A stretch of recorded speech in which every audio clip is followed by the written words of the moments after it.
धरती स्वर्गीय अर्जुन सिंह जी के नाम से जानी जाती है। ये विंध्य की धरती स्वर्गीय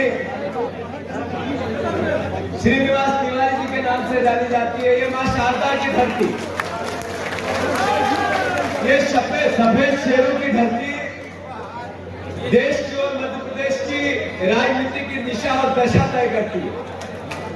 यहाँ का जो व्यक्ति होता है, कार्यकर्ता होता है, यहाँ का जो जनमानस होता है, वो राजनीति को जीता है। राजनीति को छोटा नहीं करना,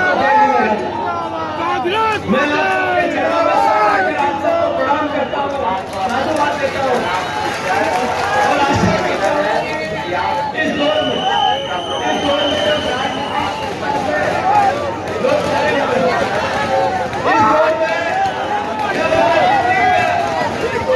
राजनीतिक रूप से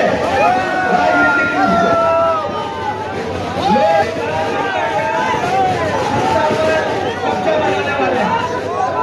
आप देखो, जब विचार करेंगे राजनीति, इतना महत्व था कि लोग इतने बड़े बड़े त्याग करते थे, जिसके उदाहरण आज तक लोग देखने और सुनने को मिलते हैं। पर आप सत्ताधारी दल किसी को आग दिखा दे तो लोग डरे और सहमे जैसे बीजेपी में शामिल हो जाते। मैं मानता हूं यहां राहुल भैया विराजित है, मुझसे बेहतर आप लोगों से वो बात करेंगे। पर ये दौर लोकतंत्र को बचाने का है, ये दौर संविधान को बचाने का। कौन कौन साथी हाथ ऊंचा करके बताओ जो संविधान को बचाना चाहते हैं। साथियों, 2014 की वो बातें आपके अंतर्मन में रहनी चाहिए, जब नरेंद्र मोदी जी ने देश को कहा था कि बहुत हुई महंगाई की बार, अब की बार मोदी सरकार।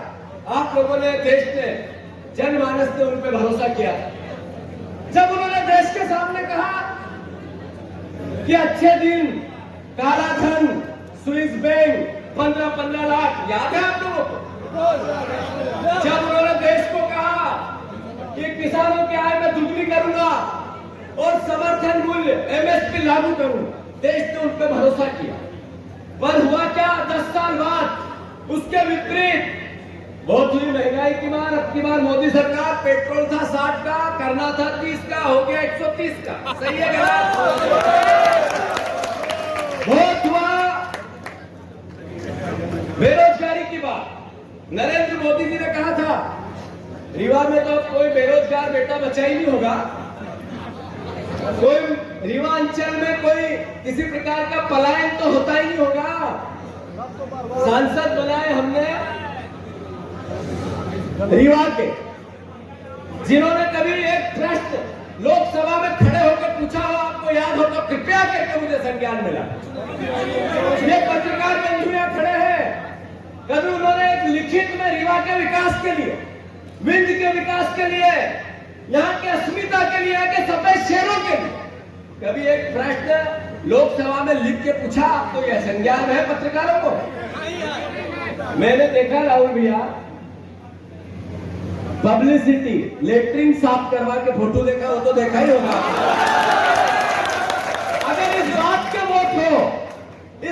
वोट हो तो फिर उनको मिलना चाहिए। और विनाश और विकास को रोधक करने वाला अगर वोट हो, जिसने विकास विरोधी विचार के विपरीत अगर वोट करना हो, तो फिर आपके सामने नीलम मिश्रा जी बैठी है, आपकी बेटी है, बहू है, आप उनको चुनो। अनुरोध करना चाहता हूं, मोहन यादव जी ने कल कहा छिंदवाड़ा में कि एक व्यक्ति भैया दरखास्त लेके गया उनके, तो दरखास्त में कहा ये काम कर दो, तो उन्होंने कहा सांसद भी हमारा नहीं, विधायक भी हमारा नहीं, कैसा काम? मोहन यादव जी, एक प्रदेश का मुख्यमंत्री किसी दल का नहीं होता। प्रदेश का मुख्यमंत्री प्रदेश की आम जनता का होता है, हमारा भी होता है, विपक्ष का भी होता है। चुनाव अपनी जगह है, विचारधारा अपनी जगह है, पर आपका ये विचार छोटा और ओछा है। एक व्यक्ति दरखास्त लेके आता है तो आप सांसद और विधायक का प्रश्न पूछते हो। अरे आपका ही तो दायित्व है कि 2700 रुपए गेहूं का दाम मिलना था, मिलने लगा क्या? अरे मुख्यमंत्री जी, आपकी सरकार का दायित्व है। आपने, शिवराज जी ने चुनाव पहले कहा था 3000 करोड़ रुपया हर महीने चंदा लेना, कर्जा लेना, फिर बड़ा पंडाल सजाना, फिर बड़ा मंच सजाना, ऐसा हाथ में कार्डलेस माइक रखना, सामने भी रैप बनाना और फिर माइक से कहना भेना चिंता मत करना। याद है आप लोगों को? अभी मेरे पास 1000 है, चुनाव बाद में 3000 करूं। जब 3000 करने की बारी आई, 160 सीट से ज्यादा महिलाओं में, खासकर 10% बहनों के वोट ज्यादा मिले इस बात की उनको, उनकी सरकार बन गई। 166 विधायक चुन के गए, मीटिंग हुई, शिवराज जी को ऐसी पर्ची दी कि लो पढ़ो मुख्यमंत्री कौन होगा। प्रफुल्लित हो गए, उन्होंने भी देखा कि पढ़ो मेरा ही नाम होगा। पता चला मोहन यादव का नाम था। तो मोहन यादव जी न जनता के मुख्यमंत्री हैं, न विधायकों के मुख्यमंत्री है, पर्ची के मुख्यमंत्री है। पर्ची के मुख्यमंत्री। हमारे पर्ची के मुख्यमंत्री को 3C से प्यार है, मोहब्बत है, प्रेम है। हर महीने कर्ज लेते हैं। जब से मुख्यमंत्री बने 20,000 करोड़ रुपए ले लिए। और फिर करप्शन हर दर्जे का। अपने सांसद ने, कोई आपके गांव में कभी एक धनंजय का काम किया? कहां गई सांसद निधि? कभी एक लगाया होगा तो वो बस स्टॉप लगा दिया होगा, उसमें 8 लाख में से 4-5 लाख करप्शन है, वो तो लगे होंगे। अरे लगे कि नहीं लगे? पानी के टैंकर भी दे दिए होंगे, क्योंकि पानी के टैंकर में भी 3-4 लाख का करप्शन, वो भी मिले होंगे। सांसद निधि से सांसद के योगदान का कोई एक काम अगर किसी को याद हो तो फिर उनका वोट बनता है, और अगर नहीं हो तो ये कांग्रेस बीजेपी का चुनाव नहीं है, लोकतंत्र को बचाने का चुनाव। मेरा आप सबसे अनुरोध है, समय की कमी है, पर इतना मैं अनुरोध जरूर करना चाहता हूं कि जो इन्होंने कहा कि हम गेहूं का दाम 2700 रुपए करेंगे, इन्होंने नहीं किया। इन्होंने कहा कि धान का दाम 2700 रुपए करेंगे, इन्होंने नहीं किया। आदरणीय अभय मिश्रा जी, आदरणीय अभय मिश्रा जी, आदरणीय अभय मिश्रा जी, सब कांग्रेस के कार्यकर्ता हैं, आप सब यहाँ उपस्थित सम्मानित है, सारी बहनें, जैसे ही बीजेपी के लोग अपने गांव में प्रचार करने आए तो एक मुट्ठी गेहूं लो और उनको दो और कहो 2700 रुपए दो। सही है गलत? एक मुट्ठी धान लो, चावल लो, जैसे ही आए और उनको दो। इसके दाम का क्या हुआ? अगर देते तो वोट देते, नहीं है तो वोट कैसा? ये सवाल बनता है कि नहीं बनता है? अंत में बस इतना ही अनुरोध है मेरा कि राहुल मियां, सारे सम्मानित नेतागण, सबसे बात करने के बाद सर्वसम्मति से 90% कंसेस, 100% किसी पे नहीं बनता, 90% कंसेस बना, तब भाभी नीलम मिश्रा का नाम आया है। ये आपकी बेटी है, बहू है, परिवार की। इस बार जात पे न पात पे मोहर लगेगी। फिर से ये आवाज तेज होनी चाहिए, जात पे न पात पे मोहर लगेगी। मैं आप सबसे अनुरोध करना चाहता हूं, ये भावनात्मक बात है।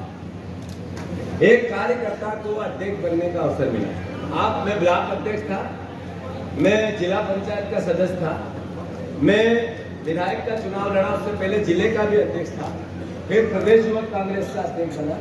मैं आप में से हूं, आप जैसा हूं, आपके लिए हूं, आपका सम्मान रखना मेरी ड्यूटी है, दायित्व है।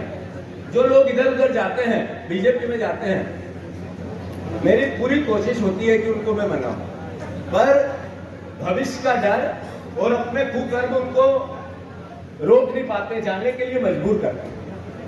हमारी कोशिश होती है, कार्यकर्ता भी जाए तो दर्द होता है, दुख होता है, परेशानी आती है, हम भी रोकते हैं, पर अगर वो यहाँ से वहां नहीं जाएंगे तो फिर जेल जाए, तो उनकी मजबूरी हो सकती है, उनके कुकर्म हो सकते हैं। पर मैं इतना अनुरोध करना चाहता हूं कि ये चुनाव सिर्फ संविधान को बचाने का है। इनके भारतीय जनता पार्टी की सरकार आगे भी रहेगी, पर उसकी अक्कल ठिकाने लाने का चुनाव। एक वोट इस नाम का कि बीजेपी ने जो वादा खिलाफी की 14 के चुनाव में मोदी जी ने, और 23 के चुनाव में आज की भारतीय जनता पार्टी ने, चाहे ये करना एक रबड़ स्टैम्प सांसद चाहिए तो फिर पुराना सांसद, और एक यहाँ का भविष्य का आप सबका नेतृत्व करने वाला लोकसभा में सांसद उत्तर चाहिए तो फिर नीलम मिश्रा तय आपको कर आपको मैं फिर से आप सबके चरणों में नमन करते हुए अपना स्थान ग्रहण करता हूँ। भारत माता की आदरणीय माननीय प्रदेश अध्यक्ष जी के संबोधन